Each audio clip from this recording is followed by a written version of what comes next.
Make sure you hit the like button as you guys are coming in.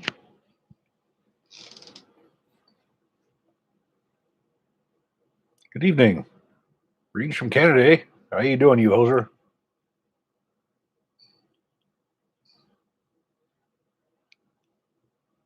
Tennessee. Pennsylvania.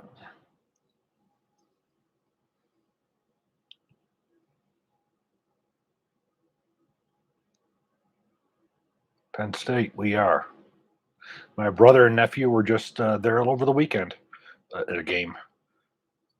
My nephew was hoping to go to school there for his senior year and play football. Hey, Steve. Steve. Boca. Connecticut behind the lines. California behind the lines. It's been a long day here in the land of SAS. Alaska. And editing lots and lots of videos coming out for you.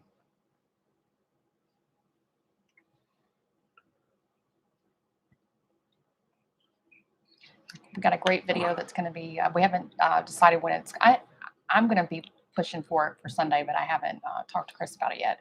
It's a Colt video. It's a good New York. It's a good update video on Colt. You know, I always say those videos are like magic when you can sit in front of the camera and he just, I don't even have to edit him. He just spews out, 20 minutes of magic. Fort Bragg. Hooah.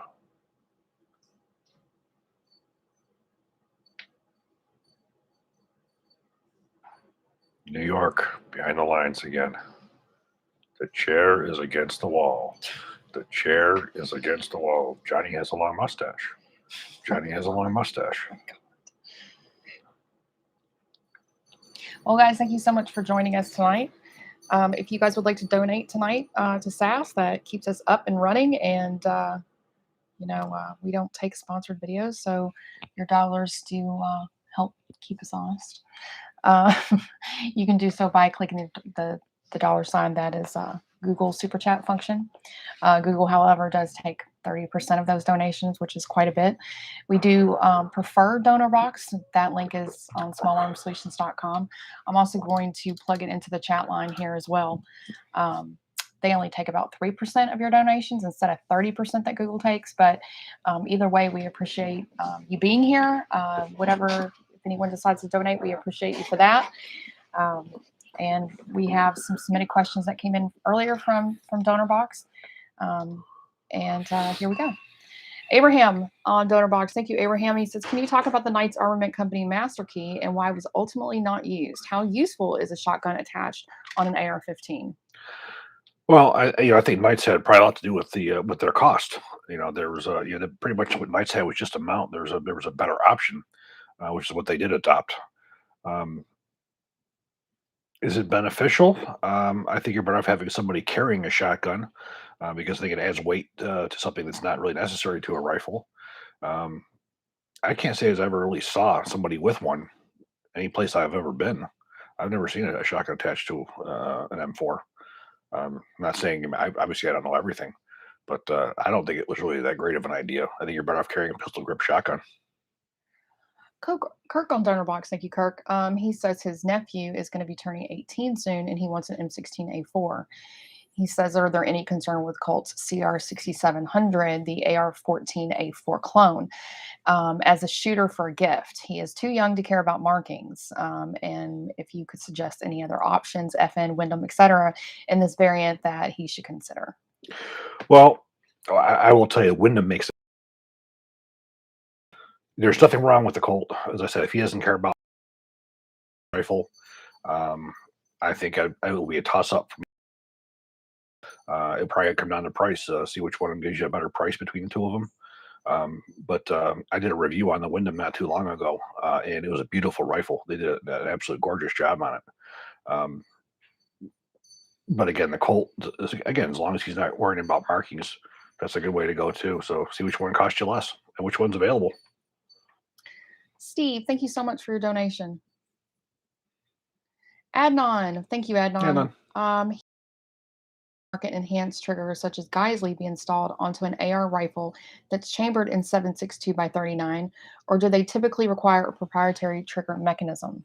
No, the thing you got to watch out for is if the hammer spring has been reduced. A lot of times when companies want to make a lighter trigger pull, they reduce the weight of the hammer, and the hammer spring is the one thing you cannot reduce because the primers on the 7.62 by 39 Russian ammunition are significantly harder. So if you get one that has a lighter uh, hammer spring, you can risk getting misfires.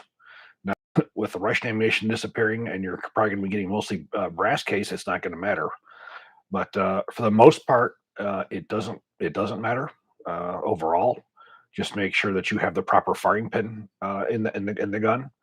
You have to have a special firing pin for the 7.62 by 39. And I recommend the one made by Black Rifle Arms. I've done a lot of testing with that. If you have the proper firing pin, I don't really see it being too much of a problem. But with the Russian ammunition, with the really hard primers, you just never know. Do you have any opinions on a preferred rifle case, such as, for example, a Pelican branded case for long term storage or for traveling with a firearm? Well, the Pelican cases is what I use for traveling because you can lock them up with padlocks. I don't like storing guns in foam cases, maybe it's because I live in Texas where it's humid, because it can hold moisture. But I suppose pretty much any of them you could. You just got to make sure that you never take them out in where there's rain, because once rain gets in those things, they're done. You're gonna rust your guns right up if you stick them in one of those cases that's wet. How do you rate Haramags Gen 2 versus PMags, Duramag, and USGI? Well, I'll tell you, I used the Gen ones for years, and then I got the Gen twos.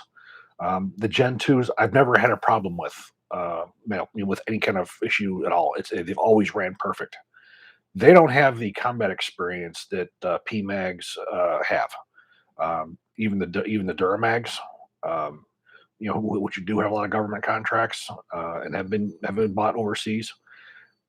The hair just doesn't have the experience, and I think I would want to have a little bit more experience with them, to use them for that. But I tell you, the Gen twos, especially the Gen ones, I probably had maybe half a dozen of them here, and I had one of them that split right in the back on the seam, only one. And they do those early ones tended to, if you drop them, have a round pop out. The Gen twos don't. The Gen twos were corrected all that, and they're excellent magazines. But unfortunately, you can't beat. Any news on the return of TAPCO? To hear about the return of DPMS too. There's been no word yet. At least not that I've heard. Again, I don't know everything. Does a detachable carry handle line up with every A2 front sight? As long as the front sight's straight. When will you try out the Gerson Regard?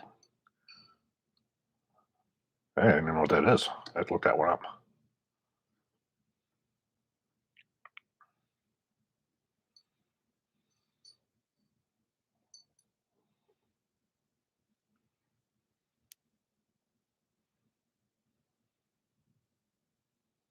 How often does a second strike on a primer work? I'd probably say 25% of the time. If again, this is just me guessing. Um, and most of the time, it's there's a reason for it. Do you like the burst rounds versus full auto? And can a full auto be controllable in the heat of battle? Yes, burst sucks. There's no reason for it. It never should have been there. Even Gene Stoner came out because he was asked. He was invited to the unveiling of the M16A2, and he asked him what he thought, and he thought the burst was the stupidest thing he'd ever seen. Um, and when a professional rifleman knows how to use full auto, you don't just dump magazines. You do control bursts. You do know how to use it, and it can be very, very effective. By not having it, you are eliminating the whole reason why we went to a assault rifle in the first place, to be able to lay down control automatic fire. By having the burst, you've now eliminated your ability to lay out the volume of fire in an ambush that's necessary compared to our enemies who have AK-74s, who can. You're hitting back onto that psychological impact of our troops had in Vietnam when they first went with the M14, and they got ambushed by guys with AKs, and they felt they were outgunned because the enemy had full auto guns, and they had these semi-autos. So we got the M16s. That was a big equalizer. In fact, we overpowered most of those times in ambushes. Now we did. And now in 1985, with the adoption of the M16A2, we go right back to that. So now we have troops who have this three-shot burst that doesn't even reset. If it stops midstream, and you've eliminated your ability to lay down that heavy volume of fire. It was the stupidest thing that ever happened. What is your idea on future ammo prices? I have no idea. I think with the Russian ammunition disappearing, you're going to see a lot of stuff coming up in price again. All those cheap ammunition is going to be gone unless some other country comes in and offers ammunition at that cost. That's the biggest concern right now is who's going to pick up where the Russian ammunition left off. What you would pay for a new HK Mark 23? 1,800. Because the new ones aren't like the old ones. The one that I have is one of the first ones that came out, and it had the actual Navy finish on it, and all the nickel pins and all that kind of stuff. The new ones aren't like that. They're basically made like a USP is. So I wouldn't spend any more than probably 1,800 at the most for one of those. 7.62 RC2 or 7.62 Mini for 14.5 AR. Where's that one at? Right here.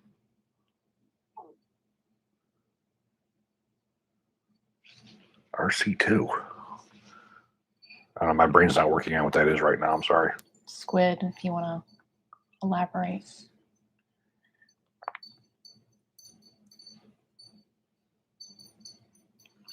For family folks who want an external safety on a Glock, do you have any recommendations for mods or alternatives? Buy a Sig P320. Did you get the Windows Classic yet, and what is your impressions? Nope, not yet. There's a big problem. I was talking to the guy actually today from Wyndham, and the ability to find forgings for A2s, M16A1s, the C7 types are almost impossible right now. Everybody, because of the demand of guns, they're just the forging houses are just pushing out. Same reason why you're not seeing the retro guns out of Brownells. They're not doing these boutique ones. They're just concentrating on the M4s. So I don't think we're going to see that stuff until this demand dies down and these forging companies can get back to doing some of these more boutique things. Thoughts on binary triggers on an SP5?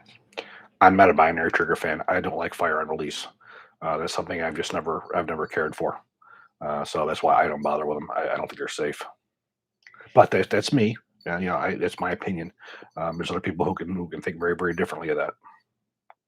What is the best way to deal with overgassing, especially using a suppressor? The best way you can do it is to get a heavier buffer, or to get yourself like one of the Gemtech.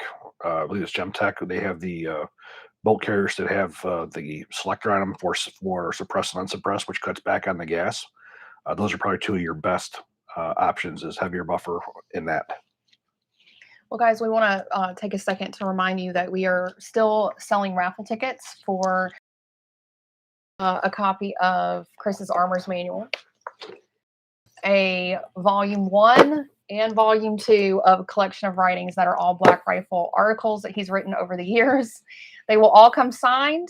You can ask for an inscription and he will personalize it however you wish. They're valued at over $400 for this stack of books. And that will also include shipping. We don't charge you guys for shipping if you win. The last time we did this, the guy won. He bought one ticket for $20. Tickets, you can buy them on smallarmsolutions.com. We have one ticket for $20, and we have a 3-ticket bundle for $50.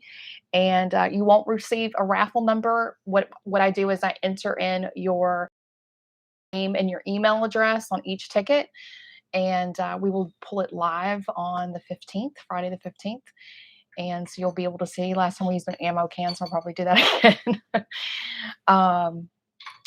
Oh, The guy who won is in here. Oh, awesome. The one who he won last time. Yep. I thought it was awesome. He bought one ticket and he got the whole lot. So you never know what your luck is going to That's be, right. and it's a great fundraiser. It's a great way to even if you already have Black Rifle 2, you could literally sell it on eBay or Amazon, especially when it is coming signed, and get $300 for it. So just that book alone, you could sell it and make some money for Christmas, or to buy more guns. Let's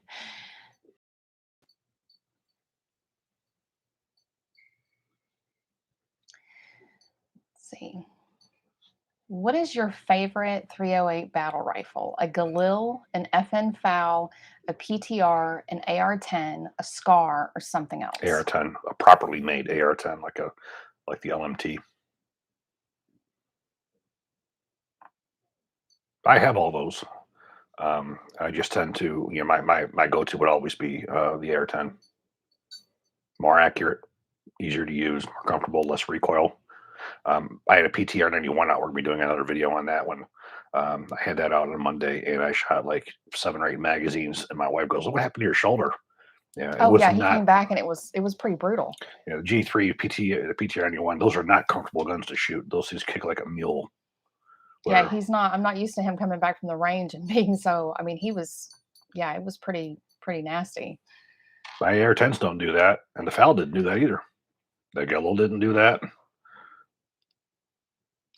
Will the new Bushmaster owned by Franklin continue manufacture of A2 uppers? Well, again, the problem is not them. It's they have to get the forgings so they can make the uppers. They have the machining and the tooling capability, but they got to find the forgings. And again, the forging companies are just pumping out regular flat top forgings right now because that's what they're selling the most of. Um, so once things slow down and they can get to these boutique orders, I think you will see it. Would an Arms SR-59 be a good stopgap monolithic upper? Unfortunately, the arm stuff is all severely outdated. It would be it stuff's all severely outdated unless you go with their iron sights and some of their mounts. For as far as handguards is concerned, I would not recommend those any longer. Those are just they're antiques. Regarding pistol caliber carbines or for slick fire submachine guns, could the Colt pattern SMG magazines be a good candidate for a reliable subgun besides using Glock magazines? I would rather use a Colt magazine than a Glock magazine because, like I said, the Colt magazines 100% of the time will lock open on the last shot. Again, they're a little bit more of a bitch to load once you get halfway into it. But to me, the locking back in the last shot is very, very important, especially when your muscle memory trains you to drop and hit the bolt catch. Um, I've just never found a PCC that's reliable enough to take Glock magazines that I would want to use it in the real world. Also, I wanted to say you don't have to be present on the 15th to win too. Plank 2-1, he was not present. Even though I had a bunch of people going, well, he's not in the chat, so draw again. I was like, Nope, he no, won. That was it. he won.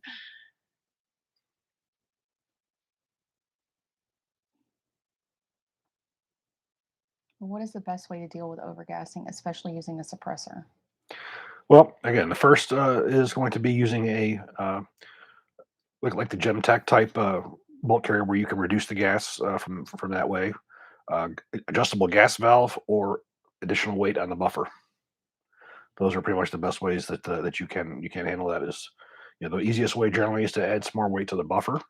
But for me, I do like to use it when I can. The bolt carriers, which you can reduce the gas by having a suppressed unsuppressed setting. Gabriel on Donnerbox, thank you, Gabriel. Could an LMT MWS buffer tube be comparable to a Voltar A5 system, provided you use the appropriate springs and buffers? Um, the LMT, there's two receiver extensions they have. One's for the 308, one's for the 5.56. And the 5.56 is mil spec, and their 308 is designed to use with so you can use a standard M4 type buffer, where you have if you were to use the standard mil spec buffer tube on a 308, you would have to use the short buffer. It is always better to go with the full length buffer of the LMT type, which uses standard M4. Um, Pretty much everyone you're going to get that's going to be short like that, you're going to get bolt carrier bounce. It's if it, you will never find a military rifle that will use that. In fact, Colt's probably the only one that ever produced anything that would use that. So I would definitely recommend for a 308 you get the proper buffer tube, but don't use a mil spec one. And also the buffer, the A5 is a different overall length. What do you prefer in Armalite and or DB AR-10s over DPMS style LR 308, or do you have no preference? Now the air pattern is stronger. The way the shape is, it's stronger. The lower receiver is stronger. Uh, in the back, it's there's definitely a better strength issue with the AR pattern over the DPMS. JTV said, she just said, or quote, buy more guns like it's okay. Can she please have a face-to-face sit down with my wife and explain how buying more guns is a good thing, please? Maybe I can offer consulting and, Mm. and charge my own rate for that. No, we always had an agreement from the very beginning. That's why you married me. That's probably why we've been together. I've been with him since I was 18 years old. He doesn't talk to me about my handbags, and I don't talk to him about his guns. Yeah, Unless they're sprinkled all over the house. Long- Then I might. as long as the bills are paid, I don't care what she does with it. Sometimes I am like, can we pick up some of these guns? They're all over the house.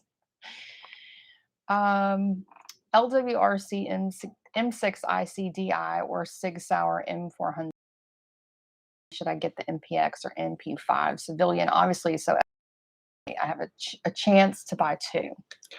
I would definitely say the LWRC individual, or the IC, absolutely unequivocally. The M400, obviously you're referring to the internal piston.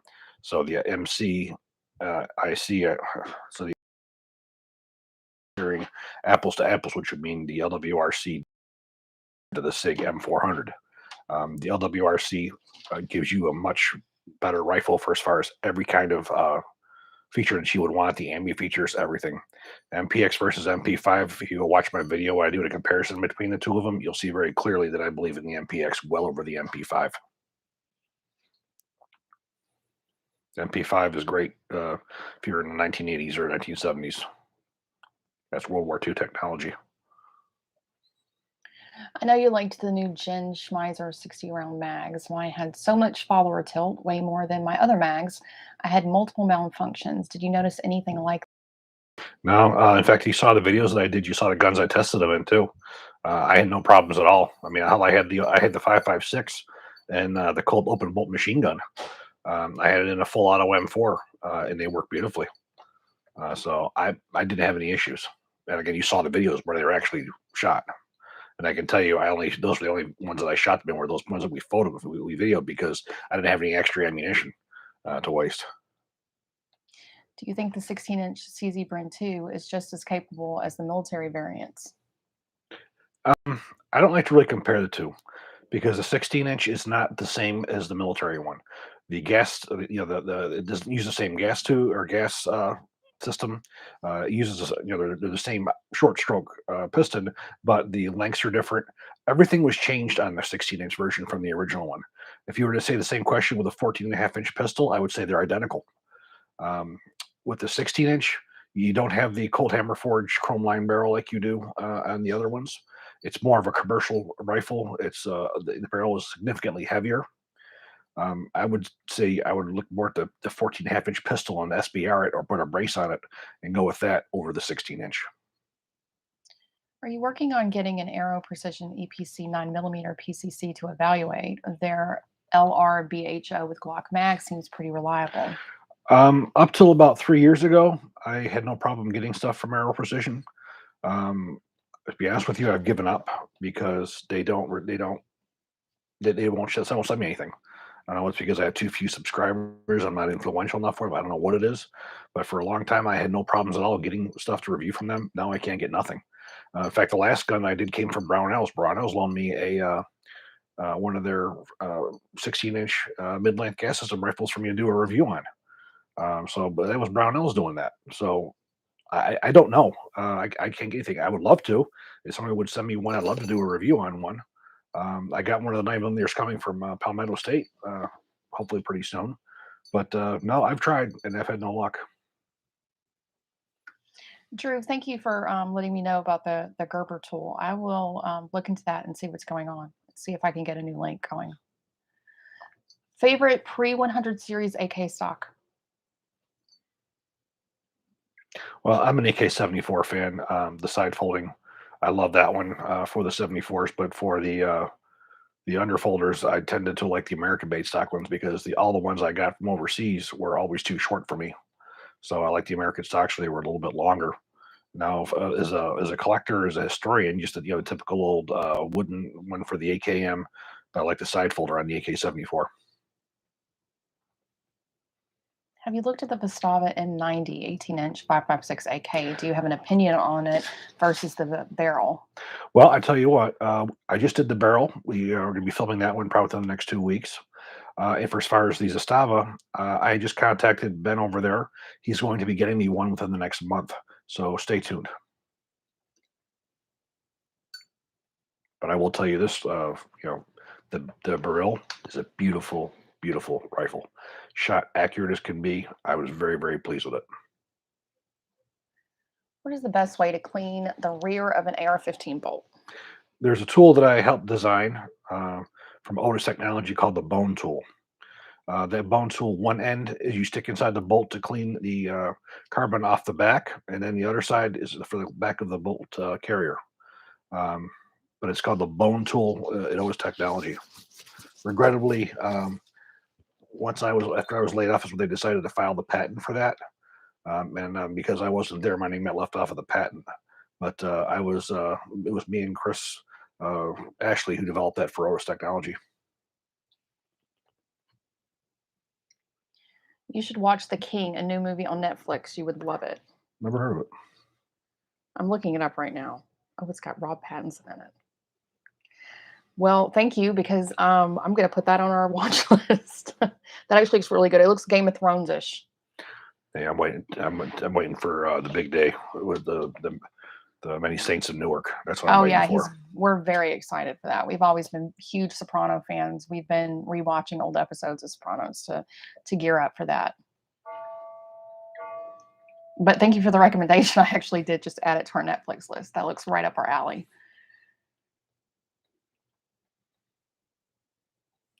Have you ever seen a BCG wear on the part of it that interfaces with the bolt catch so it won't catch anymore?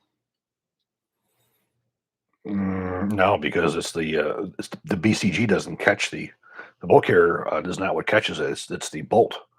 When the bolt catch is engaged by the magazine follower, the catch goes up and the bolt is what's halted, not the carrier.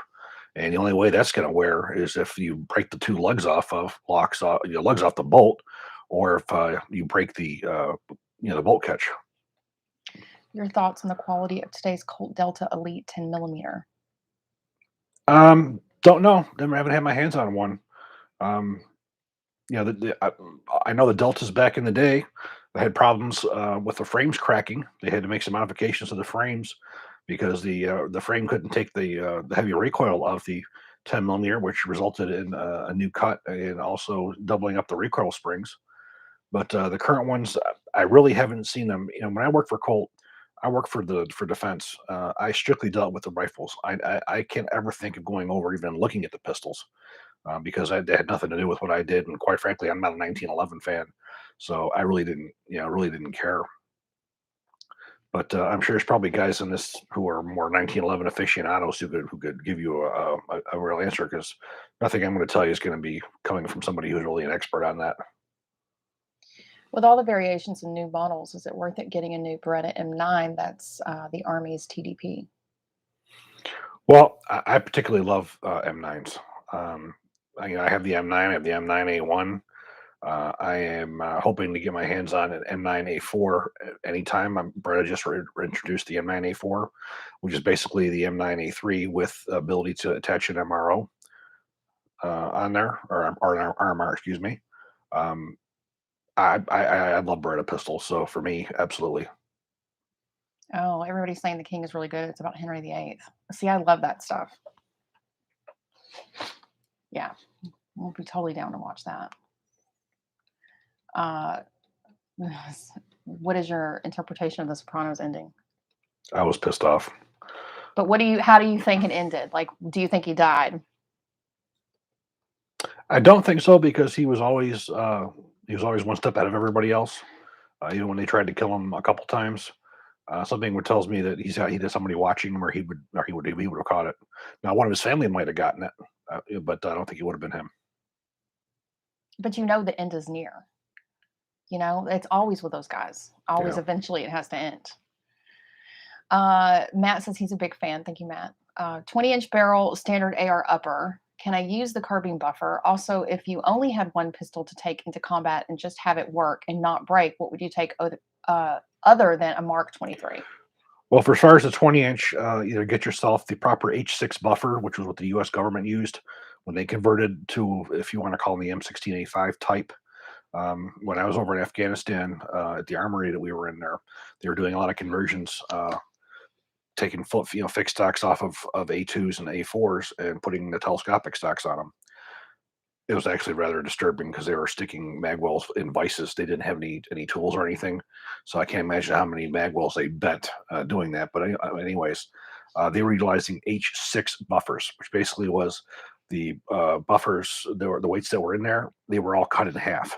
So instead of having a full 3 tungsten weights, you had 6. There were they're basically again 3. They were all each cut in half. For as far as the handgun's concerned,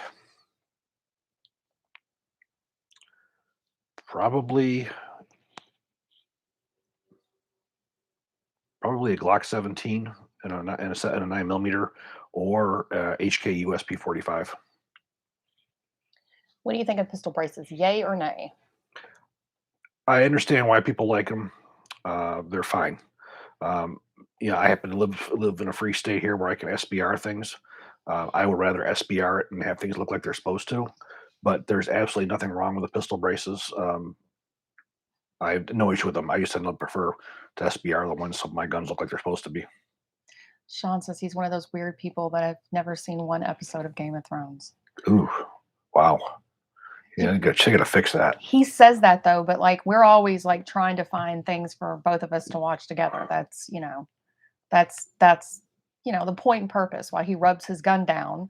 Uh, something that we can watch and enjoy together, And Game of Thrones was one of those things that we got on late. We weren't in the beginning. Yeah. We were like halfway in at least before we joined in. And I put the first episode on, and this man literally got up and walked out. I think I we was were never much 3. into period pieces. Yeah, I think we were 3 minutes in, and he got up and he was like, "Heather, what is this shit you put on?" And I was like, "It's supposed to be good. Just come sit." And he was like, "No, this is crap," and he left. And I continued to kind of hang in and watch it. And then about halfway in, I was like, nope, you got to come back. You got to come back. I'm going to restart it and you're going to watch it. You're going to like this. And by the time the first episode was done, he was like, okay, all right. Yeah, I think I can get into this. And by like episode 2, forget it. We were hooked. Video on building the AR-10. Have you done a video on building the AR-10s yet? Noticed you kept the DB-10 and 16-inch. What are your preferred length and profile for 308? Well, most of my 308s are 18-inch. That particular DB-10 was one that, since I had DMR ones, I wanted basically a battle rifle one. And for me, the 16-inch with the chrome-plated barrel was a better way to go for a battle rifle. For DMR, absolutely 18-inch is the preference. Love the channel and looking for a reasonably priced 20-inch M16A2A3 type AR upper. Thinking the PSA CHF 20-inch, BCM 20-inch, or the newer Colt. What do you think? Well, with Palmetto State, it's if they have the Colt Hammer Forged barrels in stock. The one that they sent me was one of their standard barrels. It wasn't one of the FN ones, so you have to basically find a time when they would have it. For as far as the Colt versus the BCM 20, to be honest with you, I haven't had a lot of experience with BCM. I've been trying to get some guns from them for the past 3 years, and they have kept telling me that give me reasons why they can't send me anything. So I don't have the experience to tell you anything on that BCM, but the Colt A4 will work, and there's nothing wrong with it. So I guess just because of my lack of knowing how wonderful the BCMs are, because I don't have personal experience, I probably would say to go for the Colt. Have you tried the Centurion Arms sniper trigger, and do you plan on making a video on it? I've been two of my rifles. They're excellent two-stage trigger. They're excellent. They give you Geisley performance without Geisley price. And that's why Monty went after those, because he wanted something that his people could afford. Not to mention, Geisley was having a hard time shipping them. They're so busy; they weren't shipping to these people in reasonable times. But I've been quite happy with the two of them. And I'm going to plop in our Centurion codes that we have for them. And if you were to buy a trigger, you could get 10% off with SAS 10. And keep in mind they have some good rails on clearance. If you go to their we have a page, you'll video see on it. it. We have a video on it. And then the trigger that you helped with. Yep, hammer. Hammer. Yep. Sorry, I always get those two mixed up. Forgiven. Hey, I knew that was a Desert Eagle. Yep. We were watching Sopranos. we were watching old episodes of Sopranos, like I was saying earlier, and this guy had his big gun on the table. Some Yeah, pimp one guy. of the pimp ones that had the gold on it, with the gold parts on it, with the bright stainless steel ones. And I was like, "Is that a Desert Eagle?" And he was just like, "Yes, yes, it is." You know, there's those moments when you can I can make him proud. Yeah, I do retain some of the knowledge you share. Has there ever been testing with the M16 M4 platform as far as trying to change the RPM lower or higher? And if so, what was the result? The cyclic rate comes from you take the coldest weather that you could come across, then you take the hottest weather you come across, and you've got to make something that will work in both of those environments. So once you start going below a certain rate of fire, your propellant could have issues having enough uh, energy to cycle the gun. The same thing with the heat. So basically, you have to find a propellant that the rifle's designed for, that you won't be breaking parts. You'll have a smooth system where it's not going to wear itself out. So your cyclic rate is basically a combination of that. So if you look at M4, for instance, 750, 950 rounds a minute with 5.56 NATO ammunition. If you start getting around 600 rounds a minute, once you get in cold weather with the chemical reaction of the propellant, you're going to go even lower. And once you go even lower, you're going to risk short stroking. Now, once you get over, over the 140 degrees, whatever it is that stayed 160 degrees that's stated, you start getting it too hot. Now you have cartridges going off because of the heat of the chamber. You also have failures to extract. So you have to have something that's going to work right in the middle. So cyclic rate also has to do with your ability to extract. You have to have enough dwell time in there to allow the cartridge case to contract before it's extracted. Because if it's still upgraded, where it's meaning it's still expanded against the walls of the chamber, you're going to rip the rim right off of the cartridge case, and the cartridge case is going to stay in there. So it's a balancing act to have here's high, low, then you have this middle area here where the pressures are low enough where you can extract. There's a lot that goes into making a cyclic rate. It's temperature stability, it's timing to make the weapon work in extreme heat and extreme cold, as well as having it safe so it won't have cook-offs very quickly.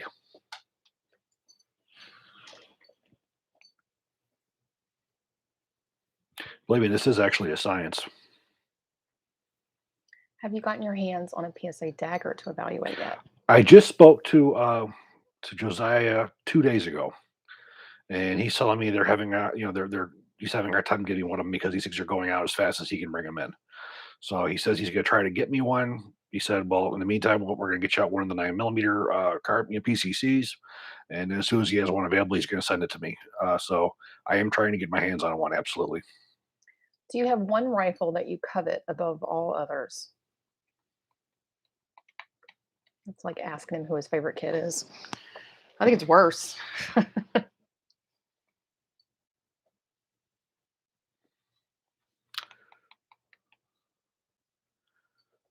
It would probably be a throw up between a few. There's a few of them that I love for different reasons.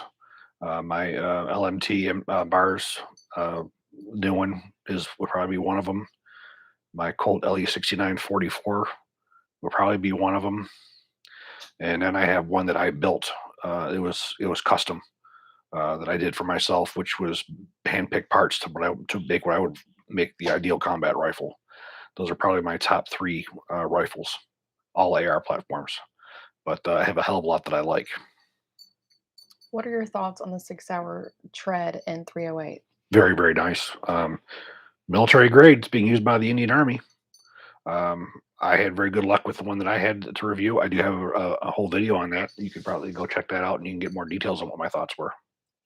What is your opinion on aluminum SCAR 17 stock adapters versus all polymer factory stock in terms of wear or canting on the rear SCAR screws? Well, first off, with the SCAR, the 17, you want to leave the stock just the way that it is, so you're not going to have issues with them breaking. If you put on the SCAR stocks, versus the ones that are put up by Connect Research Development, those are known to have issues. The SCAR 16, you can put anything you want on it. The SCAR transfers a lot of heat. It heats up awfully quick. So I would definitely say having an aluminum type stock on there would not be a good idea. You would want to stay with a polymer stock that's going to not conduct that heat. I hope that answers your question, but it's very interesting when you look at the results of the SCAR, the testing. The 16 and 17 are not the same. The SCAR 17 is the one that destroys optics because of the harmonics. The 16 doesn't. The 16 you can put any stock you want on it. The 17 you don't. You want to leave it with the one that's got on it. How good are current Armalite rifles? Is it still the same company from back in the day? I wish I knew. I've tried for the last 3-4 years to get, well, probably even longer than that, to get one of the new Arizona Armalites. I've never been able to. I'm not ever going to recommend anything to you guys that I don't have hands on myself. So what their quality is, I have no idea. All I know is I've never even held one, with the exception of it at one of the trade shows or at the SHOT Show a couple years ago. And at that, there was only one little, just display of them. Where Mark Westrom, when it was his company, he had a whole humongous display area, and we had a lot of stuff out there. The new Armalite company has cut back dramatically on the offerings that the Western Air company did. I do know that. They have no R&D. It's the same guns with just different lipstick and rouge. But for as far as what their quality is, I can't tell you. They won't send me one. Well, guys, thank you so much for joining us tonight. Tomorrow there will be a video that's going to be showing about the raffle. If you guys could share that on social media, we certainly would appreciate it. Sunday there will be a new video. We have not decided yet. We're probably going to hash that out after we get off here because we have a lot of great choices, and then we're going to be filming all day tomorrow. So we have a lot of new things coming. He also has a video on the Geisley rifle. I know everybody's been asking about that. So that will be an option for this weekend as well. So we will see what we end up with. But thank you so much for joining us, and thank you for everybody who donated. And don't forget to enter the raffle. You guys have a good night.